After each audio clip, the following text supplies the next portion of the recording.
हरे कृष्णा। राधे राधे।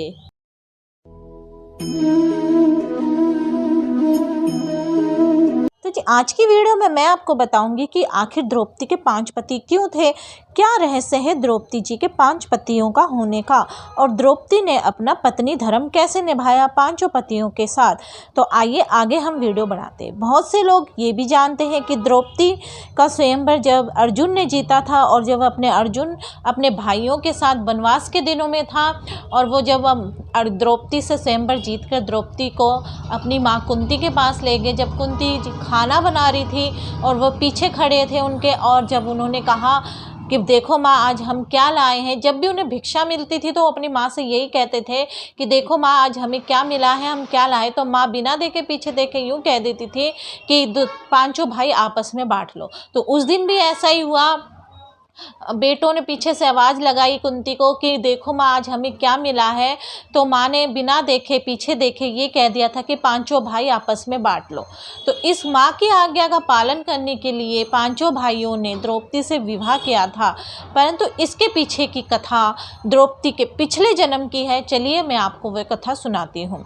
द्रौपदी ने भगवान शिव जी की तपस्या की, और भगवान शिव जी जब प्रकट हुए तो द्रौपदी ने उनसे 5 बार पति का वर मांगा, जिनमें कि 5 गुण होने चाहिए। वे 5 गुण कौन से थे? जैसे कि सुंदर हो, बलवान हो, प्रतिष्ठा हो, पराक्रमी हो, सत्यवादी हो, सहज और सरल हो।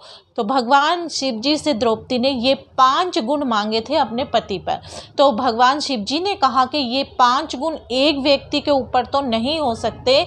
तो उन्होंने यही 5 गुण अलग अलग व्यक्ति पे होने के कारण ही उन्होंने द्रौपदी को ये वरदान दिया था कि तुम्हारा विवाह 5 पति से होगा, यानी कि 5 व्यक्ति से होगा, जो ये 5 गुण उन व्यक्तियों पर होंगे। तो इसलिए द्रौपदी का विवाह 5 पांडवों से हुआ था, जो कि इन सभी में ये गुण थे।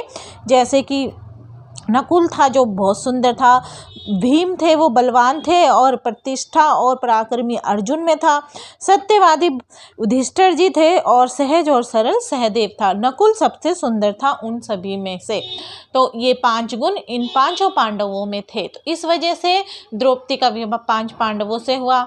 अब बात ये आती है कि भगवान शंकर जी ने सोचा कि मैंने इन्हें 5 पतियों का वरदान तो दे दिया, पर ये 5 पतियों के साथ कैसे पत्नी धर्म निभाएगी।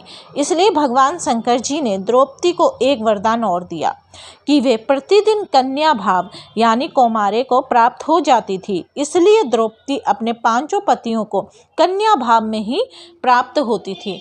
जैसे द्रौपदी जब अपने एक पति से दूसरे पति के पास जाती थी तो वो दोबारा ही कन्या रूप में यानी कुंवारी हो जाती थी। तो अब द्रौपदी ने कैसे अपना पत्नी धर्म निभाया, कैसे द्रौपदी ने 5 पांडवों को एक एक पुत्र जन्म हुए। तो भगवान श्री कृष्ण जी ने द्रौपदी को संतान उत्पन्न करने के लिए एक सुझाव दिया था। वो सुझाव ये था कि वो हर एक साल के अंतर पर एक पांडव के पास रहेगी। मतलब एक साल के बाद वो एक पांडव यानी दूसरे पांडव के पास जाएगी। इसके बीच में कोई भी पांडव उनके पास नहीं आएगा। अगर कोई भूल से भी उनके कमरे में कक्ष में चला जाएगा तो उसे देश निकाला दिया जाएगा।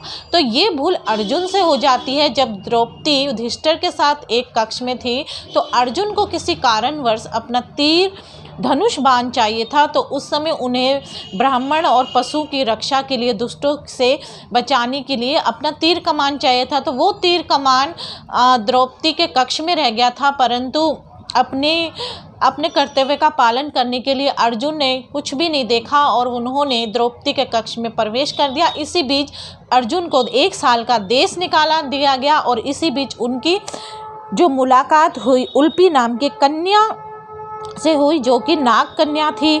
नागलोक में जाकर उन्होंने उल्पी से विवाह करा, क्योंकि उल्पी को अर्जुन की सुंदरता पे मोहित हो गई थी, और फिर अर्जुन ने उनसे विवाह किया और उन दोनों का एक पुत्र प्राप्त हुआ। 1 वर्ष तक अर्जुन उनके साथ रहा और फिर उनका एक पुत्र प्राप्त हुआ जिसका नाम था इरावन।